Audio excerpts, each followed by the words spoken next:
তোরা তাল বিক্রি করিস? হ্যাঁ, জন্মাষ্টমীতে আপনাদের তাল লাগবে? তাল কত করে বেচতেছিস? ইরাম তাল 15 টাকা, আরে ইরাম তাল 10 টাকা। শোন খোকা, 4-5টা বড় বড় তাল আনবি, খুব ভালো হওয়া চাই, কেমন? সিটির বাড়ি বিরাট পুজো হবে নাই, গ্রামের সবাইরই বলবে, আমাদেরও নাই বলবে। বলবো আলুর দম, তারপর চাটনি করবে। তুই না একটা আস্ত বোকা, নেমন্তন্ন করার হলে পয়সা নিলেও করবে, না নিলেও করবে। তুই বোকা, পয়সা নিলে কেউ নেমন্তন্ন করে? বেশি বকবি নে, তালের দাম আমি নেবই।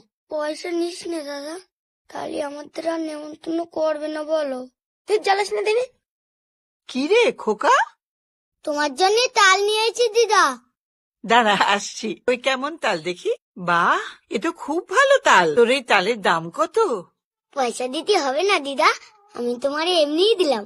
সে কি রে, এত ভালো তাল আর তুই পয়সা নিবি না? দিদা আমি চলে যাচ্ছি। আয় বাবা।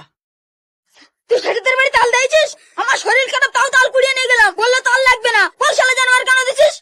পয়সা নিলে ওরা নেমন্তন্ন করতো না। নেমন্তন্ন ওরা এমনিতেও করতো না। না করবে, এই কোলা করবে নেমন্তন্ন। নেমন্তন্ন করা হলে প্রথম দিনই করতো, না হলে তুই যখন তাল দিতে গেছিলি তখনই করতো। মাথা উঠা, শালা কম করে 50 টাকা হতো। এ ভাই, ভাই খাবি চল। আমি আর তোর সাথে কথা বলবো না, তুই আমারে মেরেছিস। আর কখনো মারবো না। আচ্ছা কাল লজেন কিনতে পারি, নে চল, খাবি চল। কোথায় যাচ্ছিস রে গোজো? সেটারদার বাড়ি, জন্মাষ্টমীর নেমন্তন্ন তো, তাই বলিনি তোদের। অবশ্য ওরা বেছি বেছি বলেস তো, সবাইরে তো বলিনি। তোর বাবা তো ভ্যান চালায়, তাই হয়তো তোদের বলিনি।